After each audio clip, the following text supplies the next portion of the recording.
నెల్లూరు జిల్లా గ్రామీణ ప్రాంతంలో పేదలకు ప్రభుత్వం ఇచ్చిన పక్కా ఇళ్ల నిర్మాణాలు పూర్తయినప్పటికీ వసతులు సౌకర్యాల కొరత నెలకొందని నెల్లూరు రూరల్ ఎమ్మెల్యే కోటంరెడ్డి శ్రీధర్ రెడ్డి శాసనసభలో చెప్పారు. నియోజకవర్గంలోని దాదాపు 7,000 కుటుంబాలు అక్కడే జీవనం సాగిస్తున్నాయని, వారికి తాగునీరు, విద్యుత్ దీపాలు, రోడ్ల నిర్మాణం కోసం 50,000 కోట్లు కేటాయించాలని ఆయన మంత్రిని సభాముఖంగా కోరారు. నిధులు లేకుండా కలెక్టర్, అధికారులు ఏం పర్యవేక్షిస్తారని ప్రశ్నోత్తరాల సమయంలో కోటంరెడ్డి మంత్రిని ప్రశ్నించారు. నెల్లూరు నగరంలో ఇళ్ల నిర్మాణానికి ఆలోచనలు సాగిస్తే ఈరోజు కూడా దాదాపు అధ్యక్ష చాలా ఇళ్ళు పూర్తి కాలేదు. పూర్తయిన ఇళ్లలో కొన్ని ఇళ్ళు నాణ్యతా ప్రమాణాలు లేవు. ఈ విషయం నేను చెప్పడం కాదు, స్వయంగా మంత్రి గారు ఒప్పుకున్నారు. అంతేకాకుండా అధ్యక్ష కొన్ని వందల కుటుంబాలు ఇప్పటికే అక్కడ కాపురం ఉంటూ ఉన్నాయి.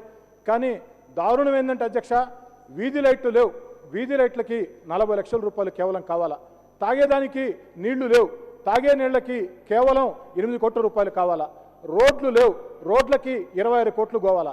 అదేవిధంగా డ్రైన్లు లేవు. డ్రైన్లకి 25 కోట్ల రూపాయలు కావాలా.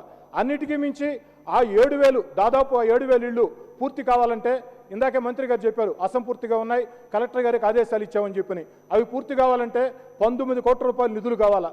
నేను మీ ద్వారా మంత్రి గారిని అడిగేది ఏమిటంటే దయచేసి ఈ యొక్క మొత్తం 7,000 కుటుంబాలకు సంబంధించిన భవిష్యత్తు కోసం అంతా కలిసి 68 కోట్ల 40 లక్షల రూపాయలు ప్రభుత్వం ఇచ్చినట్లయితే 7,000 కుటుంబాలకి భవిష్యత్తు ఇచ్చినట్టు అవుతుంది. ఒకవేళ లేదు రాష్ట్రం లోటు బడ్జెట్లో ఉంది, చాలా సమస్యలు ఉందని భావిస్తే కనీసం తాగేదానికి నీళ్లు 8 కోట్ల రూపాయలు, వీధి లైట్లు 40 లక్షల రూపాయలు, పూర్తి చేసేదానికి 19 కోట్ల రూపాయలు, 28 కోట్ల 40 లక్షల రూపాయలు. దయచేసి మీ ద్వారా మంత్రి గారిని అడిగేది ఏమిటంటే జిల్లా కలెక్టర్ గారు పర్యవేక్షించమని చెప్పారు, త్వరగా పూర్తించమని చెప్పారు, బాగానే ఉంది, సంతోషం. కానీ నిధులు లేకుండా జిల్లా కలెక్టర్ గారు ఏం పర్యవేక్షిస్తారు?